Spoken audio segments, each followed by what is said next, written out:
So, thank you everyone for showing up and for being here this Friday afternoon. A very warm welcome to everyone who's chosen to join us today.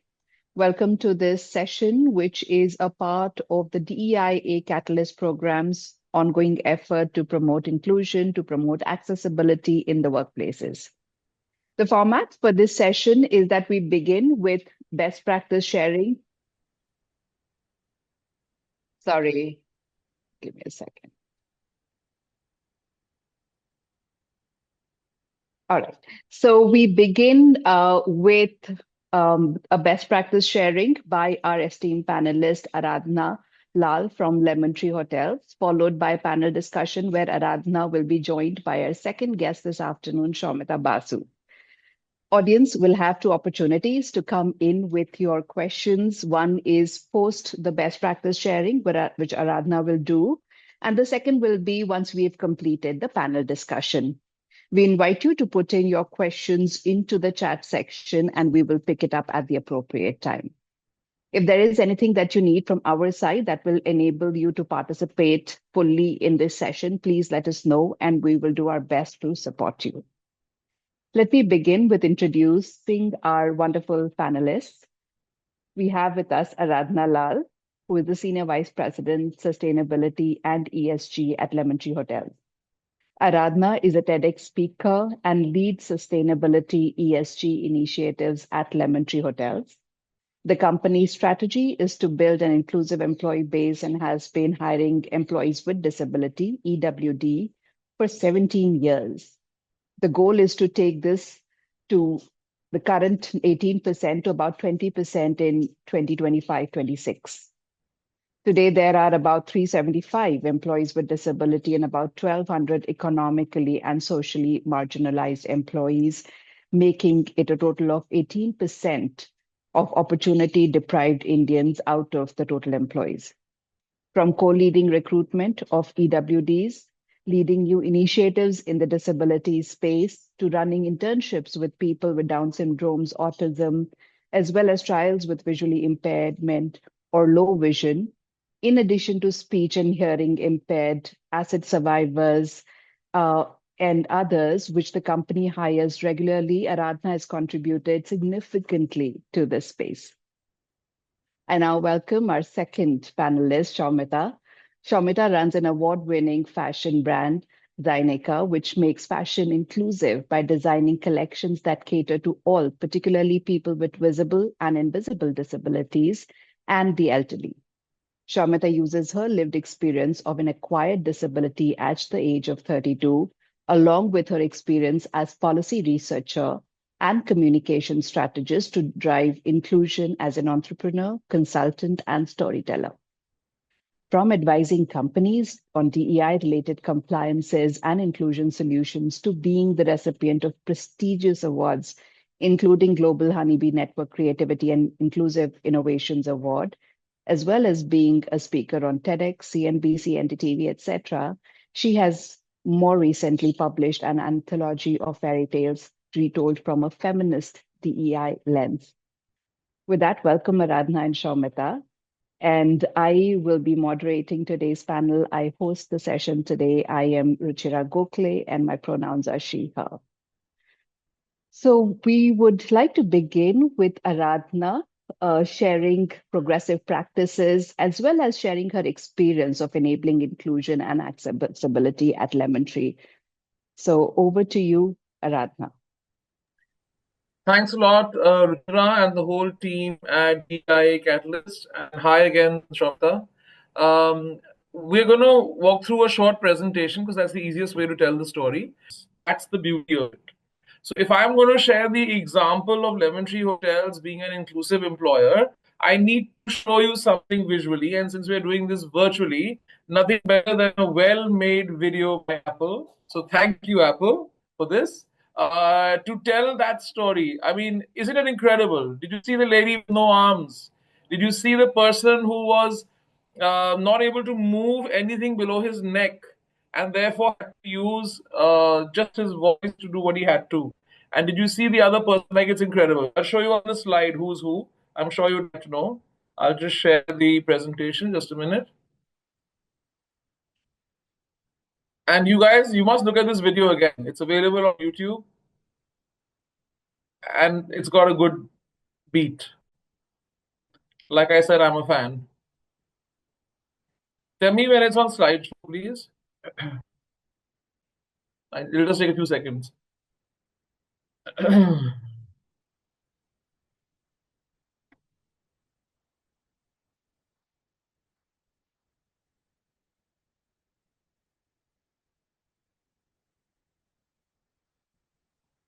Okay, for some reason it closed. I'll open it again. We can see your computer screen right now. Yeah, because the presentation just decided to close. Uh-huh. You know what they say about technology. Let me not say it right now. No,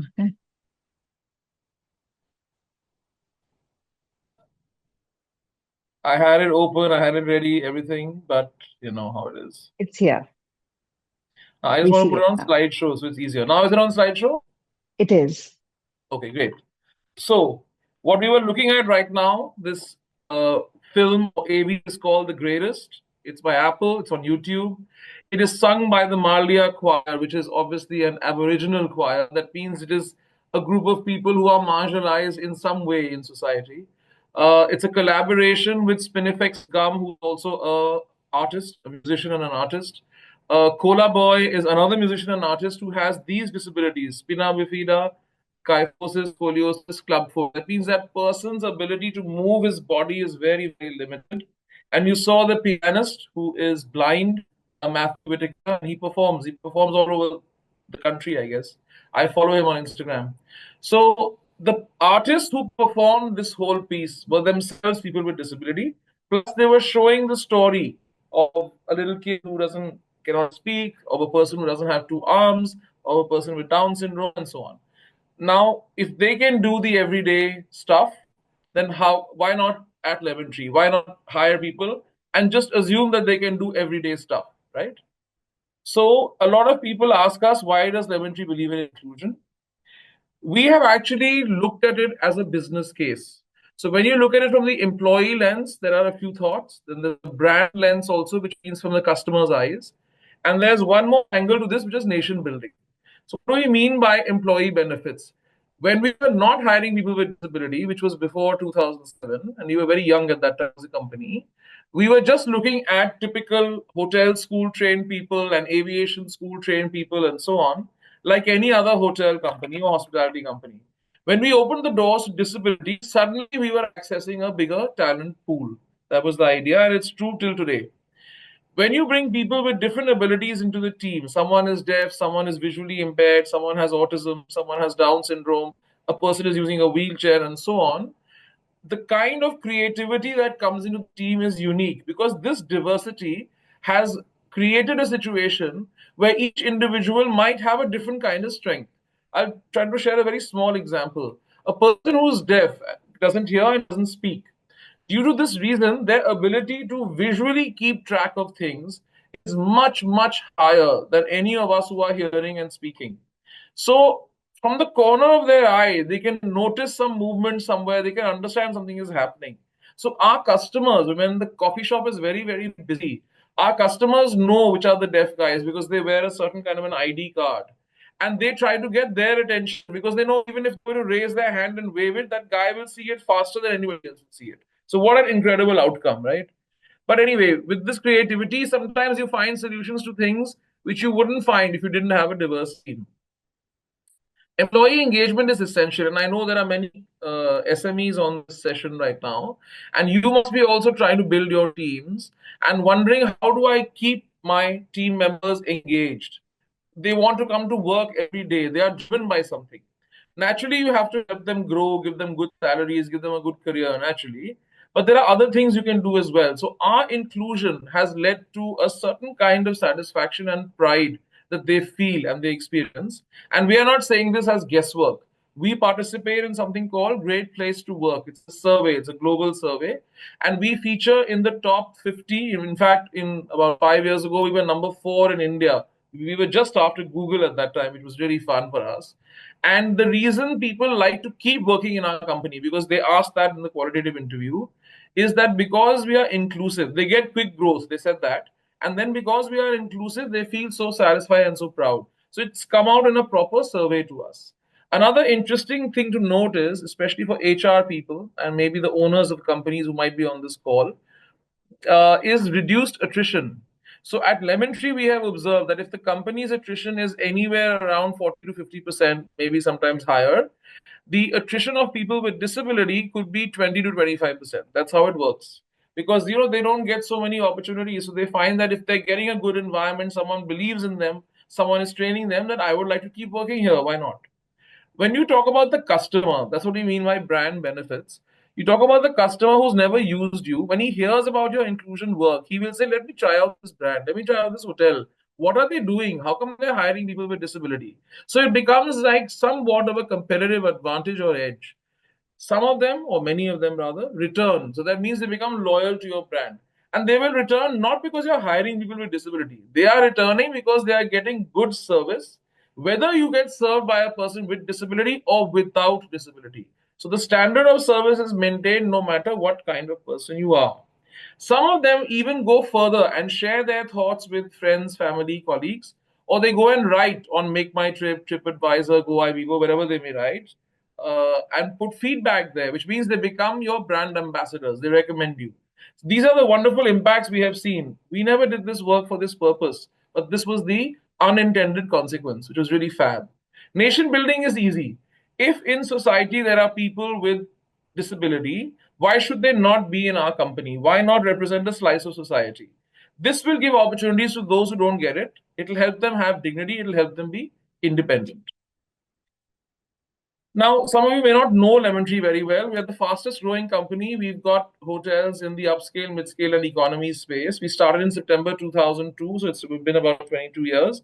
I'm one of the founding team members. We today have 117 hotels in 71 cities. Three are outside India: Dubai, Bhutan, and Nepal. And we've crossed 11,000 rooms. With maybe even now we would have hit 9,000 employees, in fact. And this growth has made us the third largest hotel chain by owned rooms. If you look at the bottom of the slide, these are the brands. Orica is an upscale competing with upper upscale, actually competing with 5 stars. Lemon Tree Premier is a 4 star plus. Lemon Tree Hotels is 4 star. That's the mother brand. Red Fox is 3 star or economy. We acquired a company called Keys about 6 years ago. So Keys Prima is again 4 star plus, Keys Select 4 star, and Keys Light 3 star. So if you look at it, 6 of our brands are in the mid market, either 4 or 3 star, and only one brand, Orica, falls in the upper upscale space. This is our entire structure of our company in terms of brands. Now, many will say, okay, you are talking about inclusion, very nice, but what are the numbers you're talking about? So we started in 2007. So before that, there were 0 people who had special needs. Today, there are about 375 who are employees with disability. I'll just tell you what disability types. And about 1,200 who are economically and socially marginalized. I'll tell you that definition also. This means 18% of our workforce is what we call opportunity deprived Indians, or we can even say opportunity deprived individuals. We've given it a nickname ODI. It's not the cricket ODI, it's the Lemon Tree ODI. We've set a target for ourselves for FY26. We set this target 5 years ago. So right now you might be thinking, oh, only 18 to 20, how easy? No. When we set the target, we were somewhere at 9% or something. I don't remember what the number was. We set it 5 years ago. So it is that we want to reach 20% at the end of the next financial year. That's the plan. In the disability types, we work with speech and hearing impaired, or as they prefer to be called, deaf. I would like to just tell everybody here to be sensitive that it is not deaf and dumb. The word is simply deaf, and they are proud to be called so because they believe that is what makes them special. It means they cannot hear and it means they cannot speak. Orthopedic or physical handicap is also known as locomotor disability, and this is where a person has some difficulty either in one arm or both arms, or maybe in the legs, maybe in the back. This person could be a person who uses a wheelchair or maybe not. There are many different kinds of orthopedic handicap. Then there's acid survivor, a person who's been attacked by acid but lives to tell the tale.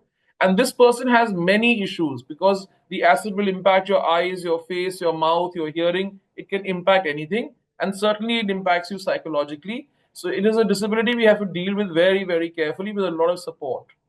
We moved into the intellectual disability space, which is what is mentioned here: Down syndrome, slow learner, intellectual and developmental disability, or IDD. Simply put, this is a person whose IQ is below normal. That means the way we will train them cannot be the usual style of training them in the classroom. You have to do it differently. I'll explain in a minute. Autism is a neurodiverse disability. It's not about IQ. The person may also have an IQ issue, but that is separate. Autism is to do with the way in which a person can engage with others and the way in which a person can process information. That's why it's called neurodiverse. Then there is visually impaired and blind, or people with low vision. Now, low vision is very interesting. It is not a common thing, this low vision. Somebody might be able to see in one eye, not in the other. Somebody might be seeing 30 or 40% overall in both the eyes. Somebody might be seeing things, but only if it's directly in front of them. They cannot see things to their right and to their left. So, the meaning of low vision is of any kind of low vision. So, you have to work with a one on one basis in this case. I mentioned something called ECOSOC, which is economically and socially marginalized. These are people who could either be orphans, or there are also abandoned girls who get left in orphanages. They could be widows, divorcees, people who have been abandoned again, ladies, transgender, people below poverty line, and most important, school dropouts. So we are willing to take and train people for certain roles who may only have done education up to class 9. I'm not saying they have to do class 9. I'm saying up to. That means they never hit 10, they never hit 11, they never hit 12. So they could be class 9, 8, 7, 6, 5, 4, whatever, or less basically. Now, there is a model we've developed. I'm going to share this briefly because time doesn't permit me to get into it in too much detail, but it's a model you could use very well at your enterprises, because I understand that you are SMEs and this would work very nicely there. Because remember, when we started, it was 17 years ago. We were not 117 hotels. At that time, we were 5 hotels. We were definitely SME and more on the S side, actually. So, 7 things need to align, and you need to make an effort to align them to make inclusion work. The first is the desire to go on this journey, or the vision must come from the very top and cascade to the leadership team. It cannot be an HR agenda alone or a diversity agenda alone. It will not work. So, in our case, our chairman and managing director has put his entire weight and his entire vision behind this particular implementation. And everyone in this company understands. Only I, as the head of sustainability, don't have to understand it. I understand, HR head understands, heads of operations understand, the executive chef understands, the corporate chef, the person who's leading housekeeping understands, and so on and so forth. So the whole leadership team, or as it's called, the CXO team, must be on the same wavelength.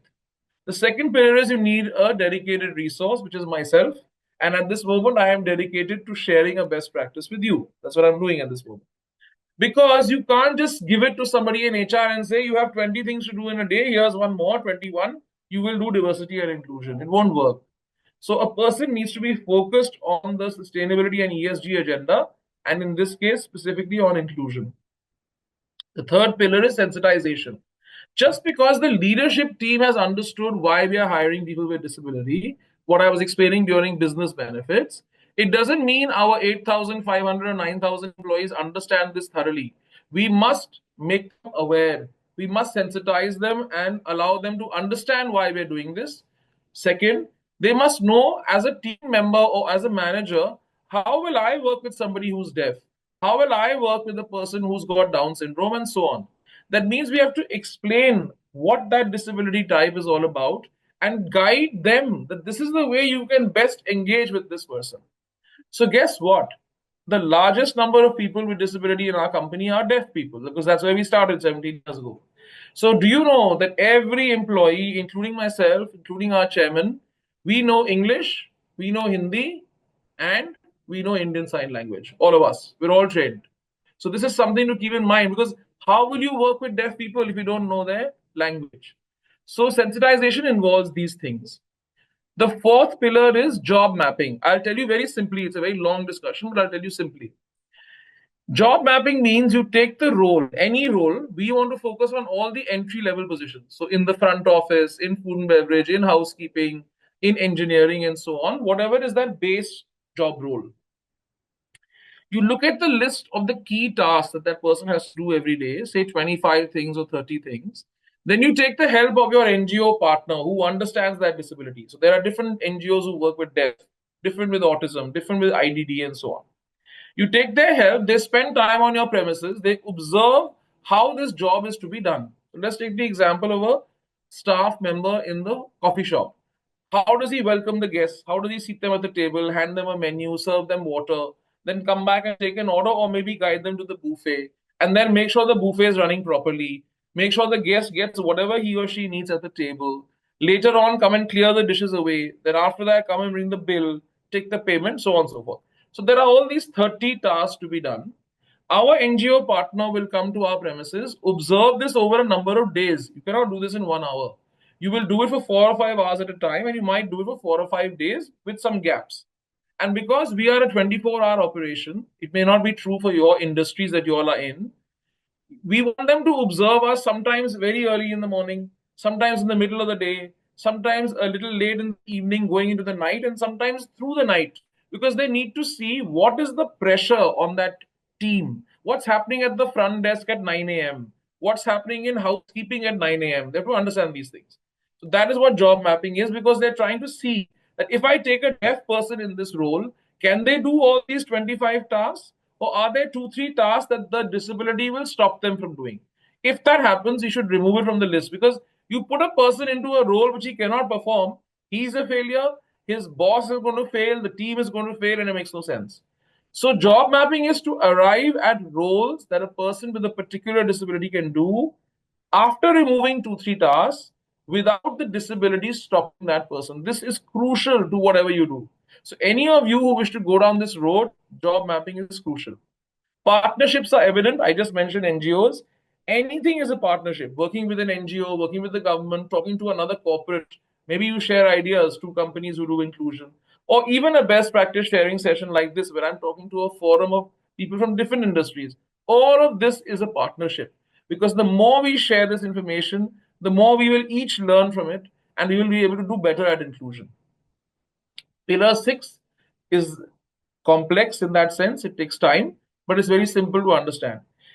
Don't just enter and say, I'm going to do deaf also, physical handicap also, Down syndrome also, autism also, everything together. There'll be a complete mess in your company. So, say I'm going to start running some pilots or traineeships. I'll monitor them, I review them. So, maybe in month one, I'll start with deaf. I'll get 5 guys and I'll put them in different roles and see what's happening after I've done job mapping. I'll train them also. Then after 6 months or 1 year, I'll now try out low vision. Then after another 6 months, I'll now try out physical disability and so on. So pace yourself, make sure you're running a pilot or a traineeship, and then move forward. Don't go blind. Step number 7, I tell you, is the most crucial. If you don't scale up, if you don't take it across your whole company and go national, so suppose you have 3 premises in India, you must take it to all the 3 premises. So our inclusion work goes on at the 117 hotels. It's very simple. Somewhere it could be a little smaller if it's a very remote location, like we have something in Bandhavgarh. It's in a forest. How will we find people there? What transport will they take? It's a little difficult.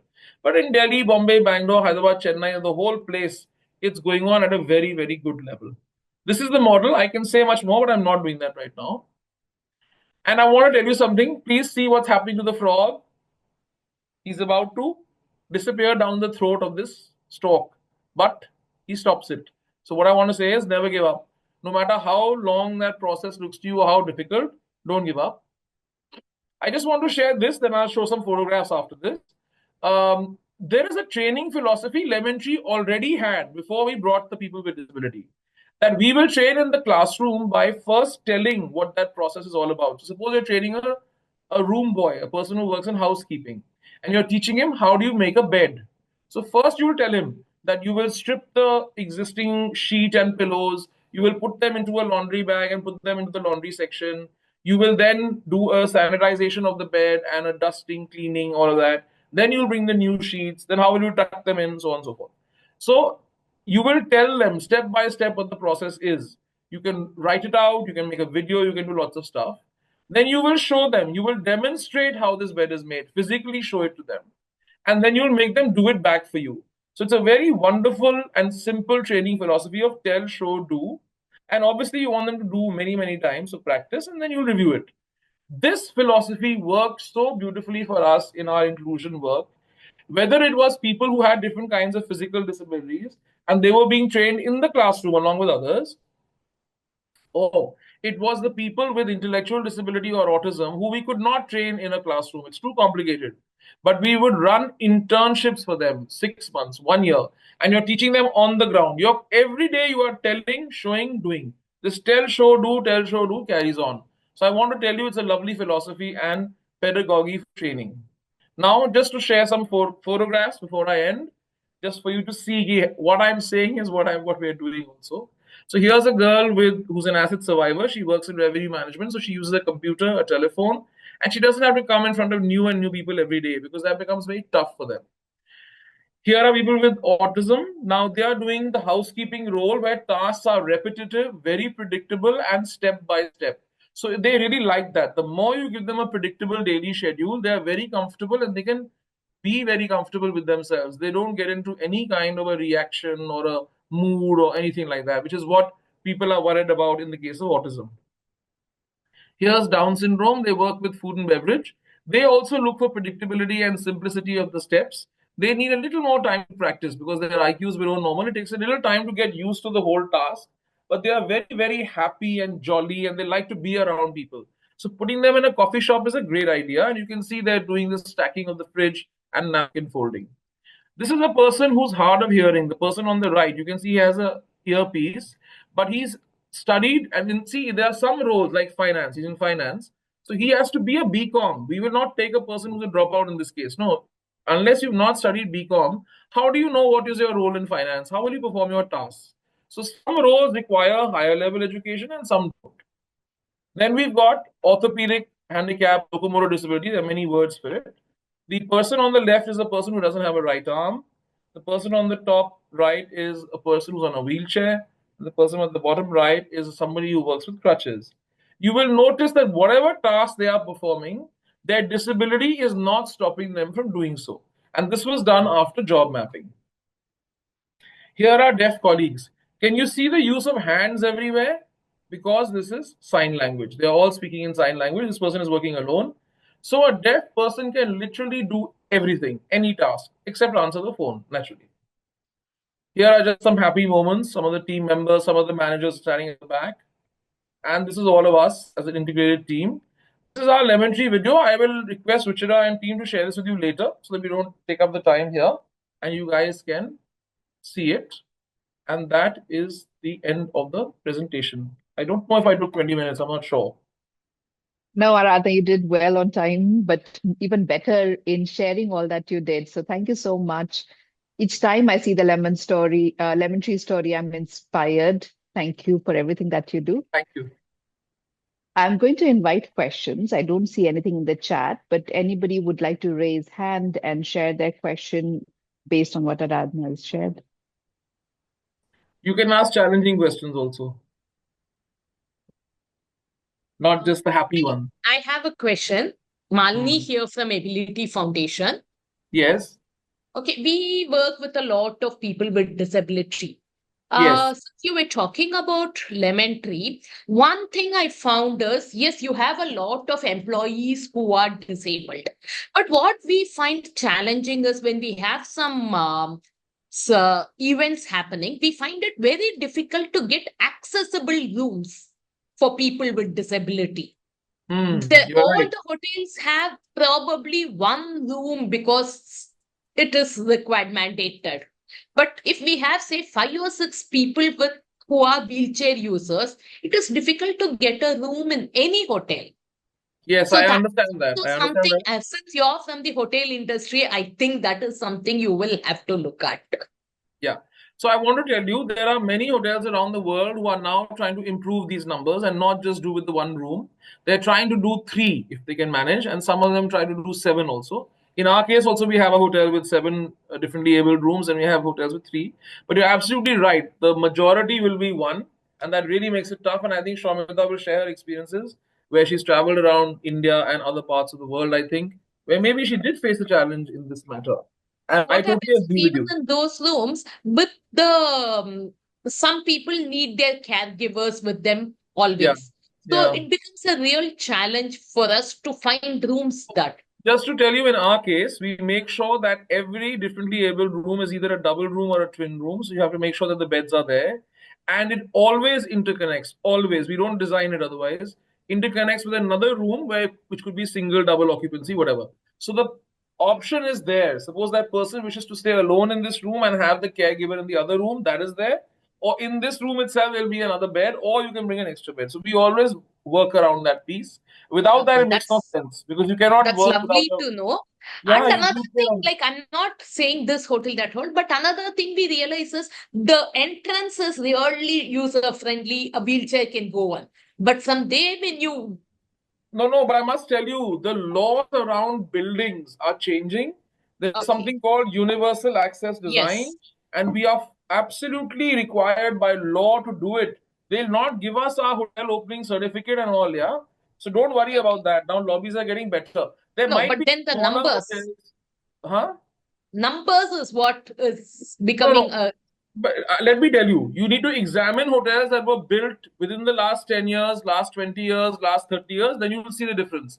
Last 10 to 15 years, no hotel can be built without an accessible entrance. It's very, very clear.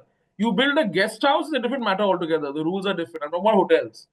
So that you don't worry. But yes, there are many old hotels, boutique hotels where you're right. There are staircases and it's very challenging. Very, very not challenging. staircases. What I saw in one of the prominent hotels, the access was there for the entrance. But when you get into the washroom area, it is very difficult to maneuver a wheelchair inside. That is one You have thing to I have an found. accessible bathroom also, correct?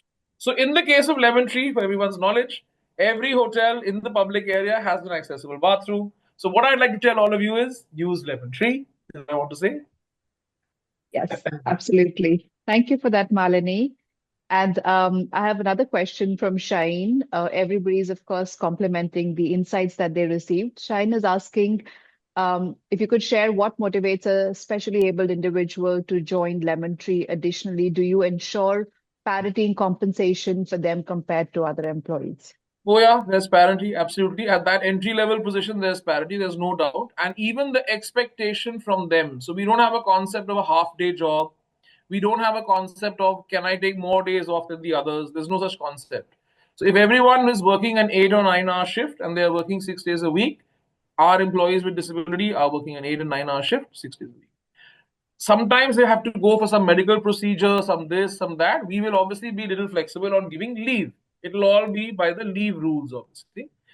Also, why are they motivated to join us is if we keep the organization so well sensitized and so open minded, naturally they will be able to adjust and integrate much better. I want to tell you that sometimes people have left Lemon Tree for one or two reasons. Maybe they got a better salary offer from another. Now hotels are offering jobs to people with disability, or they went to some restaurant or somewhere, or maybe some other kind of company, some IT company, some desk job, whatever. But a lot of them come back saying, can you give me back my job after 6 months or so? Because they realize those companies are not ready. Maybe there are one or two individuals who are driving something, but that sensitization, nobody knows sign language, all of this makes a big difference. Yeah, thank you. And I'm going to take one final question before I invite Shamita into this conversation. And this is from Niharika to say, I want to know how you deal with resistance from teams during pilot or implementation phase. Okay. So at Lemon Tree, because this work is now 17 years old, there is no concept of resistance like that. There can be a concept of lack of understanding. How? Because we might have hired somebody newly in a managerial role and that person didn't grow within Lemon Tree. Don't do that much. But it might happen because if we open 10 hotels, where will you find 10 managers in one go, right? So when that happens, our job, ESG, learning and development, HR, to sensitize that person well in a very short time that how does it work for inclusion. So there's no resistance today. There was resistance earlier, and the only way to do that is through dialogue and discussion and briefing, and we keep repeating those ideas around business benefits that we had mentioned. So it works out. Sometimes there can be some tension somewhere, then we'll do a one-on-one counseling and we'll sort it out. So it takes a little bit of work from our side. Thank you for that. And in interest of time, I'm going to pause the questions, but we will have opportunity at the end to come back to the questions. And Shaumita, welcome to this conversation. I know there's a lot that you will bring in, and I want to begin with you, Shaumita, with the questions for this panel discussion. As someone who is living with a disability, could you share typical challenges in navigating an environment physically as well as psychologically that is not barrier-free? That can take like 5 days, but I'll try it in a few seconds. I think more than infrastructural barrier, but it is an important one. I don't want to undermine it. It is really a psychological barrier that comes in more at play. And I'm not going to talk in terms of workplaces particularly, but a general public space. What happens is people are just not ready for you. So I'll just give you an example from today morning, two examples in one morning. So in one place, they asked me, I was getting invited for an event. And then they finally, when I said, okay, look, I am happy to come, but I need these things, like I need a wheelchair accessible place. I would need whatever. So, and these were not like so-called great demands. They were basic accommodations for anyone using a wheelchair. And after a while, I think he just got, it's not like he didn't want me, but he got worried about me. He's like, are you sure you can travel? And if you can't, we can just figure some other way out. And I like the fact that he was caring, but that's the psychological barrier that one has to, overcome. That the problem is not mine. And I always say this, yes, I do have a disability. But when you talk about being disabled, it's really the other people who are not, making the space. So if any one of you, if I'm going to chain you to something, you won't be able to get out of there, right? So you have to make a space where there's no chain. And it's as simple as that. The second example from today morning was I had written on LinkedIn about a friend who was not getting a credit card because she's blind. And plum came some person saying, oh, because probably she was not, asking for the right credit card. That imagination is not there, that even when you have all things right, there's a lot of mental barriers that one has to face to go through something. So obviously, when you were talking, when she was talking to these people for the credit card, and this is after a sales call, like, ma'am, you're eligible. She said, okay, great, I want it. And then they were like, oh, you're blind, sorry. And then they said, okay, we need a guarantor. So, these are parts which hurts a person's dignity. Somebody who's earning, has the right salary, you think she's eligible to you based on your data. In your data, you didn't know she was blind. The moment you know she's blind, you think she needs a guarantor. That hurts a person's dignity.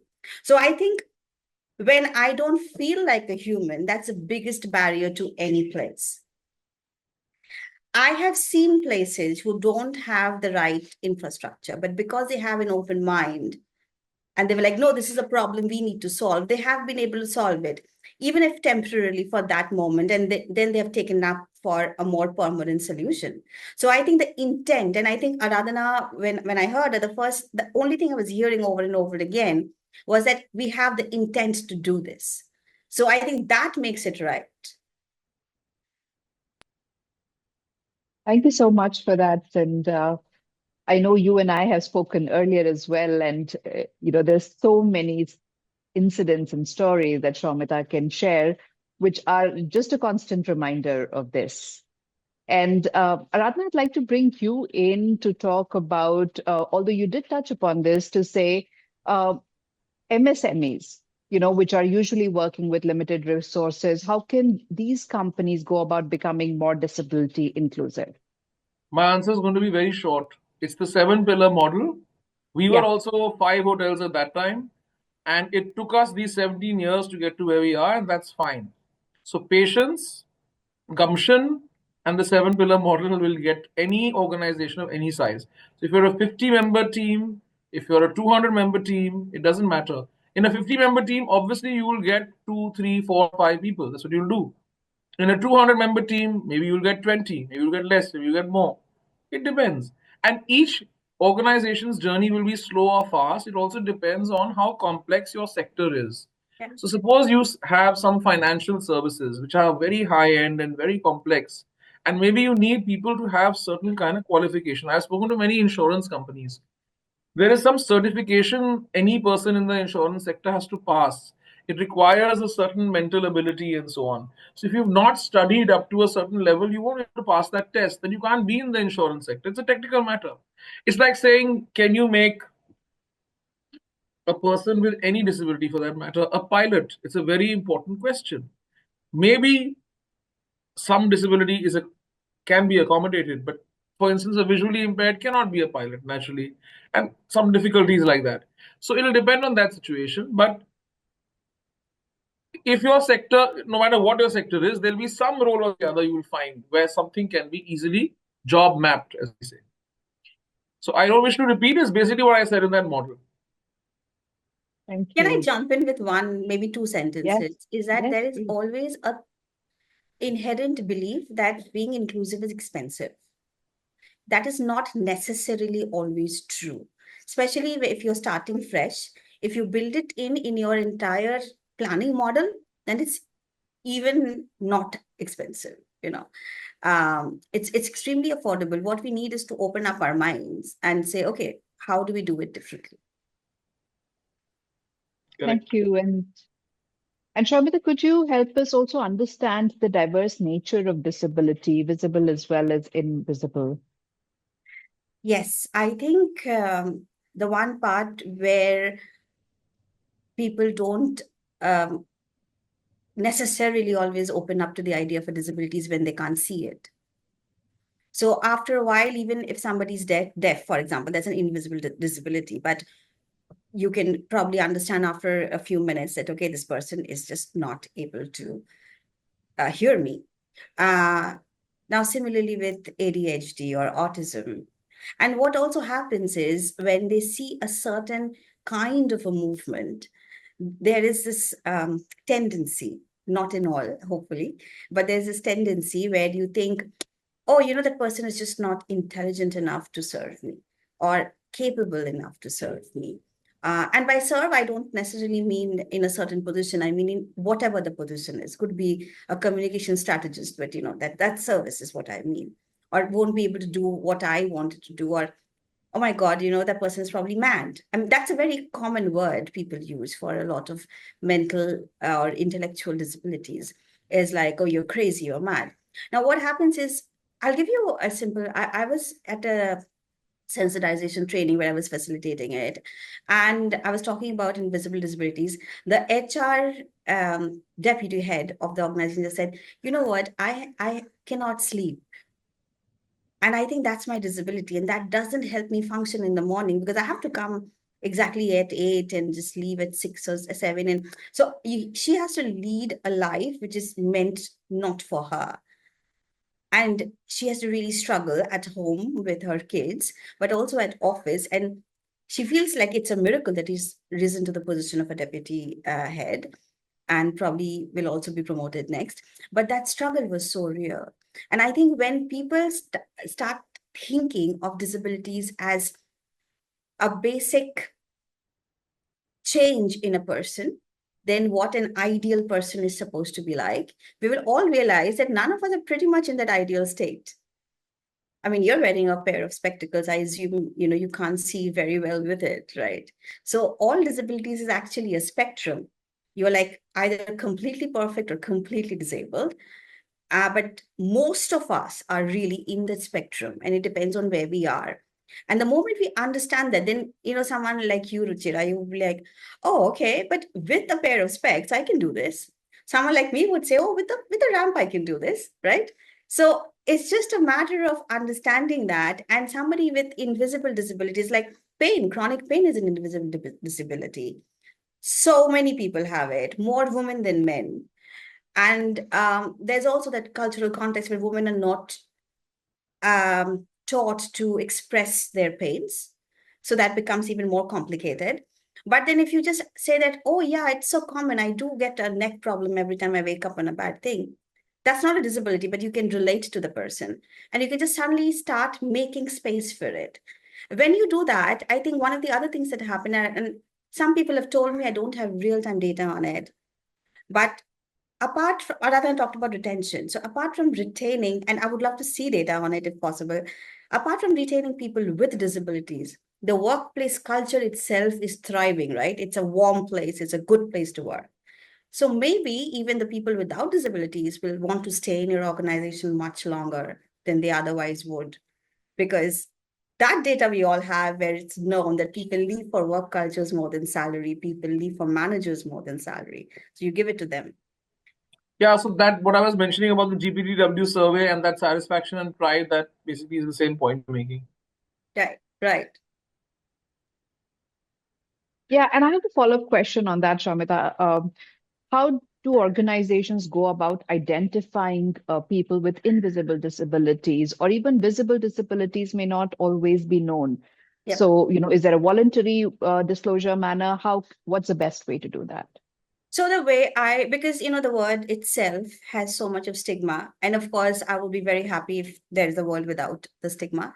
But in the reality that we are, I generally prefer to just ask a person, is there anything that we can do to make this comfortable for you, to make you work, be more productive, thrive better, look for the next promotion? So what is it that, we can do for you? So instead of assuming that something is going on, just ask the person. And ask the person in a way that probably doesn't hurt. But if the person is comfortable, definitely bring in the word disability, and definitely ask if there is a disability. Is it, Yeah. again, for example, I have a locomotor disability. I know tons of people in my peer group with locomotor disability. I think my requirements are probably just about matches with 20% of them. So it's not like just because somebody has a certain disability, they would have the same nature of the requirement. It's a spectrum, that's one. Plus, it's not a linear spectrum. It's like everywhere, right? So some people, one hand problem is a locomotor problem. One leg problem is also a locomotor problem. They have two different requirements. So it's best to ask the person. This is like my mantra: ask, don't assume. And the second part is, if you're not yet comfortable with a person, probably just ask a little more sensitively, like, is there anything that we can do, be it the infrastructure, be it the work process? What helps?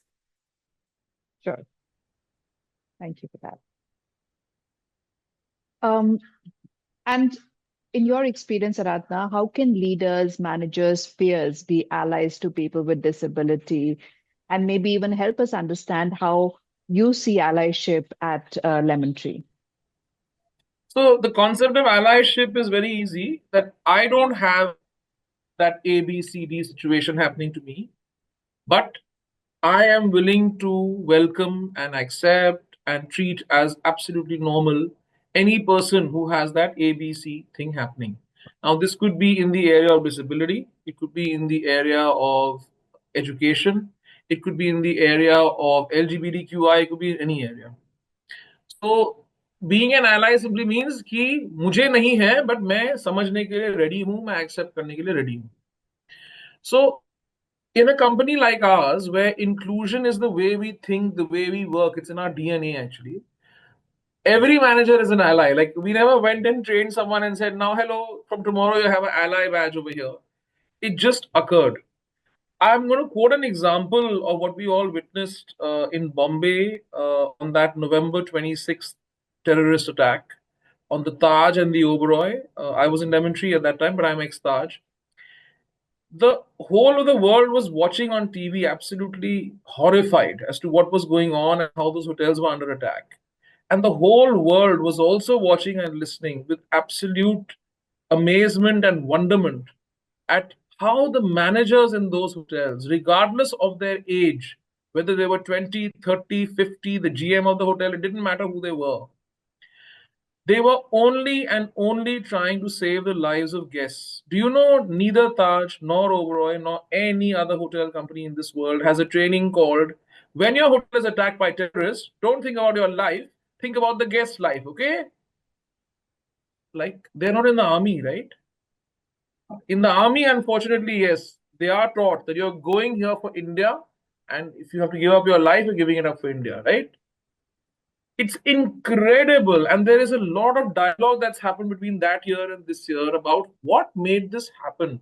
And in fact, the late Ratan Tata ji also said this on many interviews that we don't know where this came from. We are just imagining that it was an inbuilt culture, DNA, and it just arrived, And only a dire situation like a terrorist attack allowed anyone to see that this existed. They didn't even know. So what I'm telling you is there's no dire situation here, but there is a different situation here. So when you see a person with a disability, someone is using crutches, someone wheelchair, someone Down syndrome, not able to understand the task fully, what is happening to the other team members and the other colleagues? Also, they are not just entering the workspace without any sensitization. We can't do that, right? It's like saying, if you don't know how to make a bed, can you be in housekeeping? No, sorry. So I cannot be in housekeeping. I don't know how to make a bed. Someone has to teach me first. I know how to make a bed in my house. I don't know how to make a bed in the hotel, right? So it's like a training thing. So sensitization is also like a training thing. So even those colleagues who are around, they are trained a little bit. So they know something, right?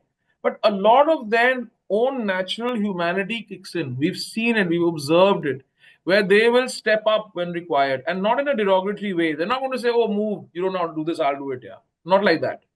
It's like if the guest is talking too long to a person with disability, they've understood that maybe guest is saying something which this person is not understanding. So a senior or a manager will step in very gently and say, "Hi, I can see you are enjoying. How can I help you?" ऐसे थोड़ा friendly way में, so that you're not dissing that person in any way, and that person is very much standing there. And then when he understands what he wants, he tells that person, "Okay, they are looking for cold water. Can you get some cold water rather than room temperature water, like that, whatever it might be."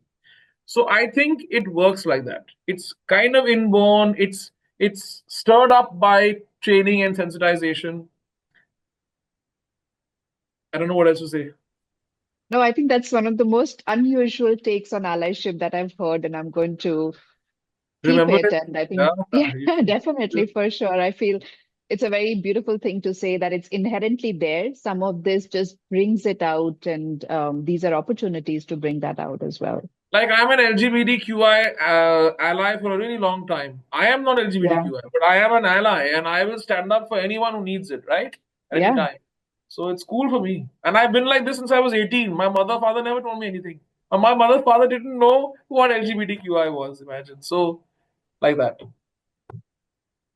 yeah, absolutely. And Rajna, Shanta, sorry, I know yeah, you're coming to me, but one of the things that I think, and she said it in a different way. I have an acquired disability, right? It was in my 30s that I got the disability. And I suddenly realized that the people who were easiest to connect with are kids. Mm. Because I think somewhere inherently we are not particularly dismissive. Mm. And something happens when we get schooled. Shouldn't happen, happens.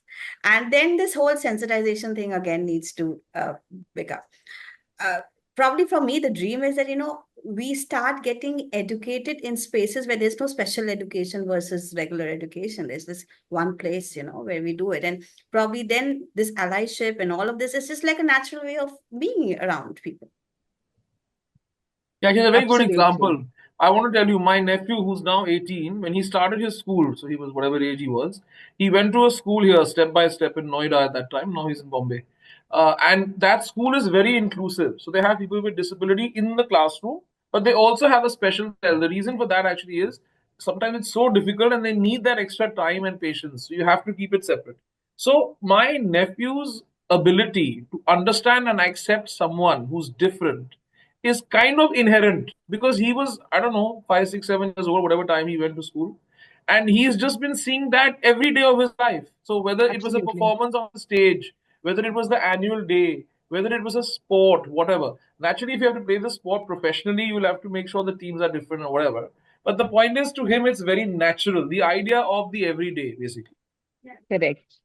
It's normalized. Yeah. Just think Yeah, of the Apple video. It's the everyday. Hmm? it's the everyday. Yeah. I And have a question. This is Shivani. Am I audible? Shivani, can you hold on, please? We'll just come to the questions from the Okay, audience okay, very no problem. quickly. We're almost at the point where we start taking your questions, and I will bring you in Okay, for okay, sure. no problem. Okay. Thank you. So, Shamita, final question for you is that as an employer, should an organization focus on disability only because it's a good thing to do?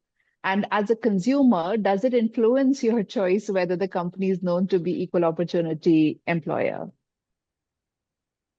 As human beings, do we really sustain things when we think it's a good thing to do? How many of us do exercises every day because it's a good thing to do? Right. And We have to see the benefit of that exercise. Oh, this is going to stop me from having a heart attack. Okay, probably I should just do it. Uh, and it has to really mean something. So don't do it because it's a good thing to do. Do it because, and also don't do it because you're doing it for someone else, because you're not.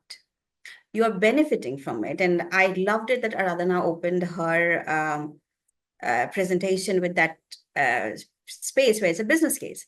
Because if you're running a business, every decision you take is a business case, right? So, and it should be like that. So when you're hiring someone, hire the person for the talent they bring in. You might want to invest a lot in some cases. In some cases, you may not have to invest at all in terms of training, getting them together, but that happens even otherwise, not just for people with disabilities. So no, please don't do it because you're doing something good. Do it because you think it's good for you. It's a win-win. It's not I am feeling good about life, so let's be philanthropic for the day. That it can't be sustainable.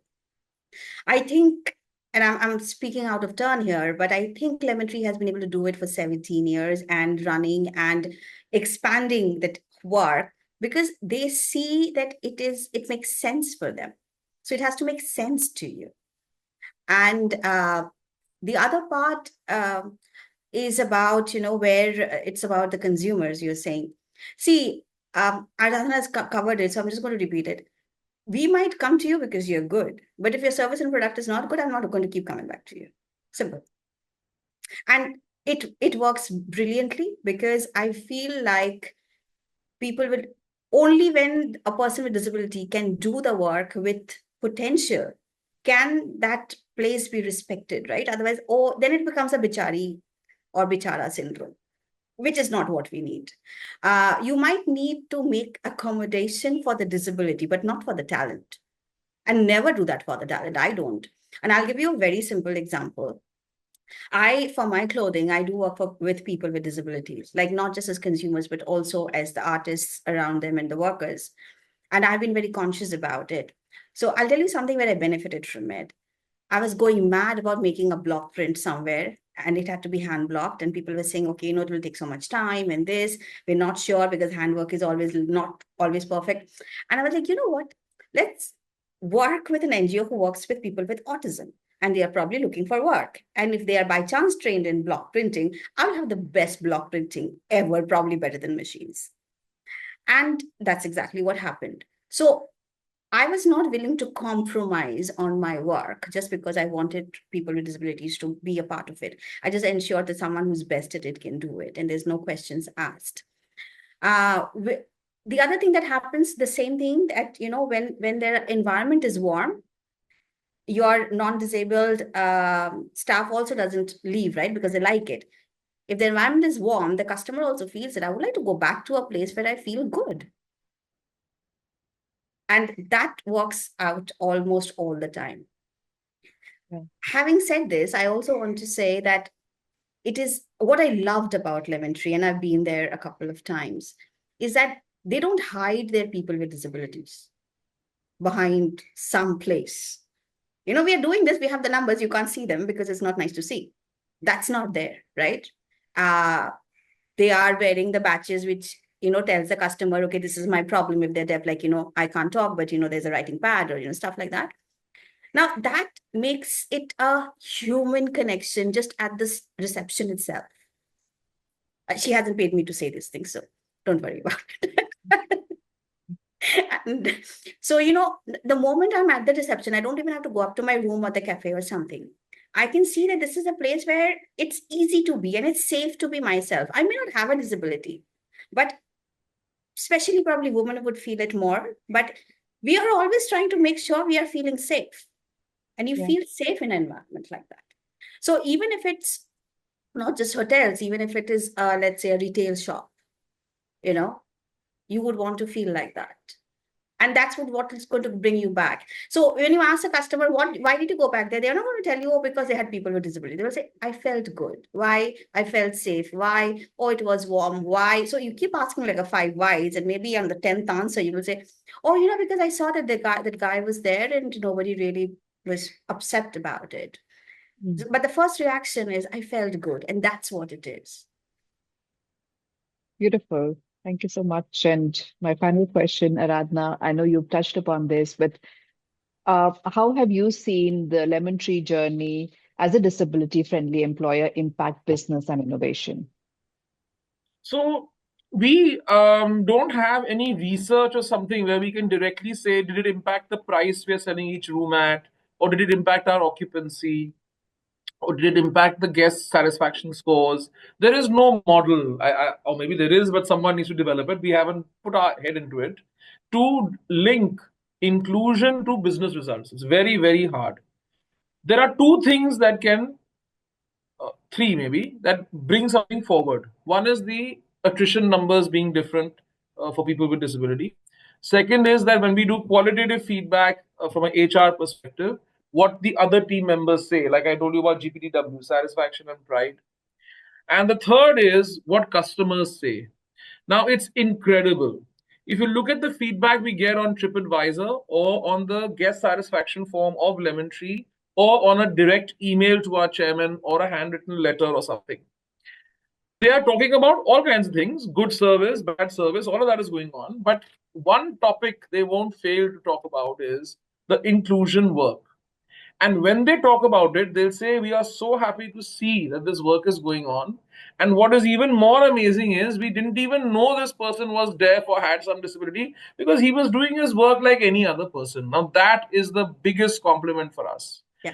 And they say that I want to come back to you because I know my services are assured. I get a good price. I like the vibe in your hotel. And on top of that, you are hiring people with disabilities. So when I spend money on your brand, it is going in some way to a person who needs it. And I am also contributing to society. Now, see the extension that has taken place. Now, imagine that of any brand. So, suppose you are a garment manufacturer, or suppose you are producing some small electronic gadgets, and suppose your customers, maybe they're industrial customers, or maybe they're consumer type customers, it doesn't matter who they are. They get to know that you are hiring 10 autistic people in your assembly line, or you are hiring 10 deaf people, or whatever. They will also say, yeah, if I have to buy these nuts and bolts, let me buy from manufacturer so and so, XY, rather than the other guy. Why should I buy? So we've had a number of guests choose Lemon Tree when they realized what was going on by actually canceling a booking. I used to handle sales a few years ago. They would cancel a booking in another hotel, and I'm just looking at their face and saying, okay, wow. And they would give you the booking. The other thing that a very unintended outcome, but a good one is because they know we all are so sensitized and we all know sign language. As a guest, a person with disability seeks to stay at Lemon Tree hotels because they say, you all know how to engage with a person with disability, you all know how to normalize, you all know sign language, so I can talk to you if it's a deaf guest. So it's a pretty good thing that takes place. So impact can be seen this way, but I don't have a mathematical model that will show how did it impact your revenue, how did it impact your average price or your occupancy. We cannot derive something there. Yeah, thank you for that, Aradhana. And I've always maintained that if you're committing to DEI, you have to de-link it from this compelling need for an ROI that you can show on the bottom line or the top line. So that aligns as well. And I'm going to invite, I can see a lot of questions that are coming up. I'm going to invite Shivani to unmute and share her question, and then we'll come to the chat question. Okay. My question is for Aradhana. As you said that we have 18% of the employees who comes under PWDs, right? So do you make any PWD or EcoSoc, it's both the categories. Yeah, correct. So do you make any plan 5-year goal or 10-year goal that we will be including these many people, or and how do you do that? If you do that, Yeah. or do you have any Growth. tie-ups with NGOs like that or campaigns to conduct? Acha, okay, you are saying how do we plan the hiring process and making sure the numbers are met? Is that what you're saying? Yeah, correct. Yeah, okay. So obviously you have to look at targets because see, when you set goals for the company, if you just generally start following it, you're not going to get there. You have to divide it by each hotel and so on. So we regularly review the way we review the occupancy, the revenue, and all that. We regularly review what's going on the HR side of things, including the inclusion work. So there'll be a target for each hotel. There'll be a target for a quarter. There'll be a target for a year. You will pursue with them, and so on and so forth. The NGO partners need you to tell them that we are expecting to hire 10 people in Bangalore, 40 people in Delhi, depending on how many hotels you have. So they are looking for that input from you, and it's very hard to predict, but you try some way of predicting. Often we have to do a very short term management of this. So we tell the NGO, listen, we need 5 people in these hotels like now. Then they'll check their candidates. There might be a job fair taking place. We participate in a lot of job fairs also because we want to know who's out there. Sometimes you just can't figure it out in the one on one interview. You need to go to a marketplace, so to speak. I mean, I'm not meaning that in a poor way. I mean, employment exchange or whatever you want to call Yeah. it at the job fair. And that's how it works for us. So there is planning, but sometimes it works unplanned in the short term also. Okay. Okay. Got it. Thank you.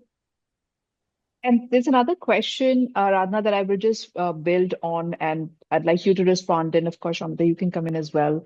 This is specific to hospitality industry. How can hotels ensure customer comfort during interactions with employees who are persons with disability? Are there any specific techniques or strategies to address potential challenges? Great question, and something we worry about every day for 17 years. So imagine how worried we are. So how this works is we cannot put up posters in the lobby that you have entered a space where people have disability, so don't put pressure on them. Like we can't say that, right? So we try to do soft communication through all our social media channels about how we are inclusive, how they work, who they are, little stories about them, success stories, and all that. We are not trying to be preachy. We're just sharing, right? So lots of guests are reading and understanding. Still, a guest can enter your premises and not know there are people with disability. So this badge that they wear, it's very important because suppose someone who doesn't know starts talking to a deaf guy and the deaf guy just looks blankly, that guy will get irritated. The guest will get irritated. Hey, what is this staff? He's not even responding to my requirement. So the training has been given to our team members to show that ID card within a few seconds when the guest starts talking to them so that the guest becomes aware like that. So it's a small cue to make the guest aware, and then he knows how should I behave now.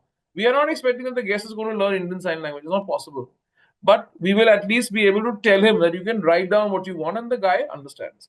So this is a systematic way in which you try to communicate to them. But does this mean that there is never a challenge or a service never goes wrong? No, there are plenty of cases where the service will go wrong. If it's a public space, the front desk, the bell desk, the coffee shop, or something, then we have trained the other team members, as I mentioned earlier, to gently come by their side and try to provide assistance, being careful not to shut the guy aside because then that gives a very different message. So they step in essentially, and then the guest gets it. Okay, this person is deaf. He cannot understand that I'm saying give me cold water and not normal water. So I need to tell someone who can hear me and understand me. So it's okay. If the order goes wrong or something, then obviously the manager will go and apologize and say, I'm sorry, the person misunderstood you, etc., and so on. When the person is serving on their own, that means he's a room boy, or maybe he's taking an in room dining order to give on the floor in the room. Then we try to do a little bit of preemptive. In the case of room boy, there are other colleagues on the floor also. People work together. There's a buddy system so that in case a guest faces a challenge, he has someone he can refer to. In the case of the order delivery, the guy goes alone. So he could be a guy with intellectual disability, but he's going alone. So the in-room dining order taker who's on the phone will call the guest and say, your order's on the way. Today, the person who's delivering it to you is so-and-so. They'll give the name. And they'll say, if you have any further requirement, let me know because this person has Down syndrome or whatever. So they're trying to inform the guest in advance that don't freak out like at that time. And if you feel कि तुमको कुछ चाहिए था और नहीं मिला, हमको phone कर दो. So it's a preemptive approach in that case, and that works out quite well. But there are still errors. But there are errors with every other employee also, who doesn't have a disability. Yeah. Yeah. I'm going to come Yeah. in from the other point, right? As an employee with disability. So I have had employment like 3 years ago, 3 years ago, something like that. 2 years ago. Okay, whatever, some years ago. And I was a lateral entry. So this was the first job I was taking as a full-time job after acquiring my disability, but with nearly 15 years of experience. And usually people talk about, how do you sensitize your managers? And here I'm like, how do I sensitize my team that I'm leading?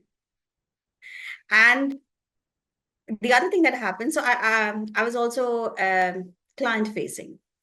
So now the fun thing about client facing is, post COVID, a lot of things are happening online, and then probably you're having an in-person meeting. So I have had people who have very sweetly, but in an awkward way, have mentioned, "Oh, you didn't look disabled." I'm like, "I'm so sorry. The video was only till here." And, um, but what happened was that I had to make sure of a few things when I was with my clients. I would always tell them, "Happy to meet you, do this, but can I come in my wheelchair? If I can't, is there something else? Can you tell me what the problem is?" So I kind of took them through my life step by step, uh, for me to go from my wherever I am to their place. And I found that it was also helping me sensitizing another lot of people who I probably did not initially intend to do that with. With my team, it was very often like, "Oh my God, if she can't do it, then can she tell us how to do it?" Then I had to explain to them that, by the way, I can. I cannot move around, but I know what we are talking about. So I think there is a lot of delinking that needs to happen between the ability part and the disability part, the capability part. And it's not just for interactions with PWDs with client facing, but also within your own environment. What has really helped me the most, and I've seen that happen with clients over and over again, even so right now I am working with a fashion brand who have client facing deaf customer service people in their stores, and they are trying to ask me like, how does this work? Like, how do we not offend somebody, and how do we not also make sure that they're feeling safe in their own work environment? A lot of what Arama says is also done. So they don't really wear badges yet, but probably that's a great idea, and I can discuss that. But they always, so the moment somebody comes to talk to them, they just say, "Okay, give me a minute," and they would like they with the sign language, "Give me a minute," and immediately they always carry their pads and pens. They would write it down, and they would ask the other person, "Can you also write down? Or if you want, I can ask someone else to attend to you." It's been seen that customers don't want someone else. They're happy in that space. They just need to know. I'm telling you, people are born not so bad. It's just that something happens during school time. Yeah. And follow-up question, both of you, is what about career progression? You spoke of entry-level recruitment. How do careers progress, and what are the accommodations there? Careers progress just like anybody else. So the same KRAs, the same performance management system, similar timelines. I would not say same, because when you're a person who may have incomplete education, when you're a person with a disability, when you're a person whose IQ is below normal, you will not be able to move at the exact same pace as everybody else. But that's fine. It's better than a situation where you had no job, right? So there has been growth for speech and hearing impaired, for physical handicap. We've seen a good number of people grow. Nobody is a hotel manager yet, and that's one of our dreams.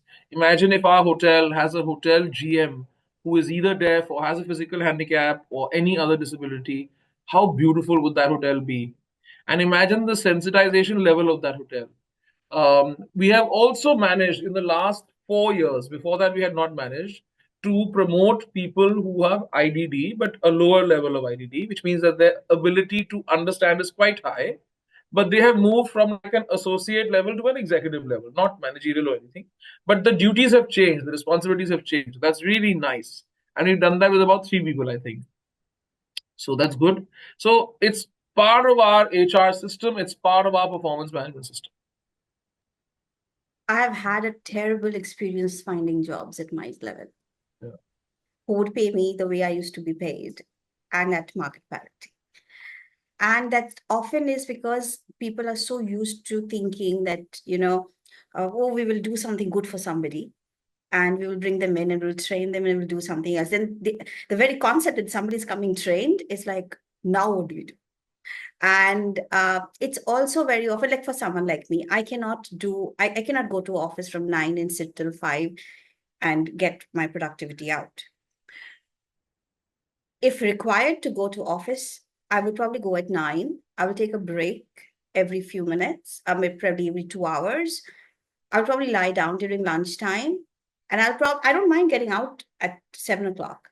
But the 5, it cannot stop at 5. It has to extend. It probably also needs a little bit of lying down if required. So they were like, oh, you need a bed. I'm like, not all the time.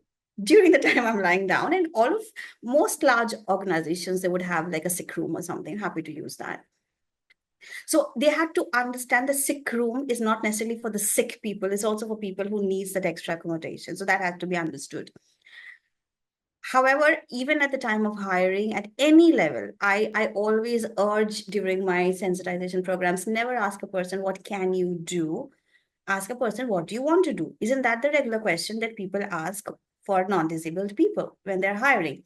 What is it that you want? What's your 5-year plan? Don't ask them, what can you do and how can we immediately put you in? Because that's not quality of life. That's not quality of work either. So if I feel stuck, I will just do my minimum and get out of it. The feeling of being grateful because I have a job has to be reminded to me every day by somebody in my family or somewhere. But if I see that I'm being treated as an equal, where I'm asked the same questions that everyone else is, I'm expected to do the same thing as everyone is. My talent is what is respected. That is what is required. And I have seen over and over again during job interviews where people with disabilities are asked, what can you do? I'm like, no, let's answer what I want to do, because obviously I will not want to be a pilot if I can't fly a plane. And that's pretty obvious, right? So leave it on me, just the way you would do it with others. The other thing I have seen very often that goes out, because I'm a part of many of these community WhatsApp groups. So we get these job announcements. And I see this announcement that come up with like something like, X and Y industries are looking for so-and-so people with locomotor disabilities. And then they will say which location. And then they will say what the job role is. I'm like, why are we reversing the order? First, let me know if I don't want to be in finance, it doesn't matter if I have a locomotor disability or not. I don't want to be in finance. So that, this reversal that happens is a mindset reversal. So that needs to be shifted around. And I think everything else will fall into place. Yeah, thank you for that.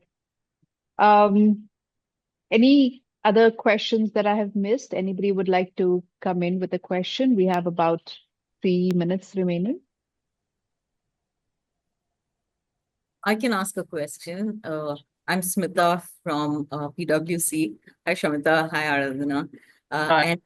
And I work in the DEI space, and one of the challenges that I find is when we do sensitization programs and all of that, one of the questions or challenges that we have is, when we're doing this fire drills, and I posted the question as well there, it becomes difficult to kind of, get the persons with disabilities out or as part of the drill, right? So one of the things our organizations used to do is, get all the pregnant women and persons with disabilities out. But then my question is, how will we actually know what needs to be done during the actual situation? I'm a person with disability, and once when this fire drill happened, I was on the 6th floor. Now, climbing down 6 floors is not something that I would do, right? And especially not for a drill, but maybe to save a life. But it becomes difficult. So, Aradhana, in your, hotels, how do you manage that? Just to get a perspective.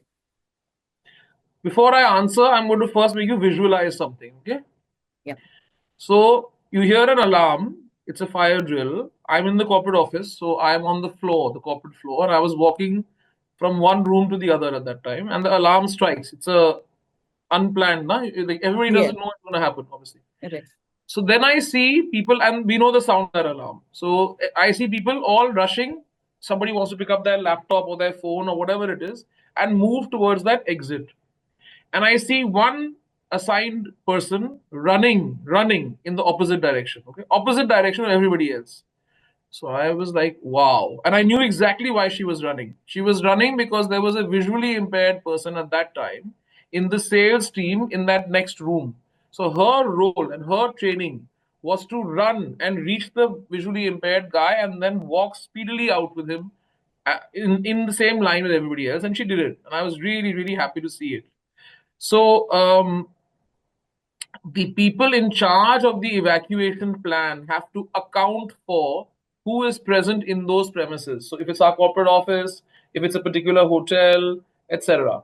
However, a person with disability can be anywhere in the hotel, absolutely correct. And therefore, how will you evacuate? Just take the deaf people. How will you know where those 20 deaf people are? Correct. So today, thankfully, with the whole WhatsApp group system, it just works incredibly. And those who are deaf are very quick and good on WhatsApp via text, and they are very quick and good at making a self video and doing it in sign language, right? So they'll very quickly say sixth floor, basement, this, that, and they will accordingly move. And everybody's been through the training and the drill already. So it's the people in charge, the security team, who's making that training and that drill to do it. Now, in the case of your organization, suppose your building is 20 stories high and you're not to use the elevator, then you have to decide, as do certain very inclusive colleges and so on. I visited in Glasgow. They have that electric chair thing that goes along the staircase, right? Because they are accepting students of all kinds of abilities. So if there's a drill or an event, how will they come down the stairs? So then the company has to invest in certain things because you take that whole drill so seriously, naturally. Not only the drill, you take the eventuality seriously. The drill is only practice. Yeah. Thank you. Thank you, Aradhana. So I think we are pretty much on time now, and it is time to bring this to a close, but it has been extremely insightful.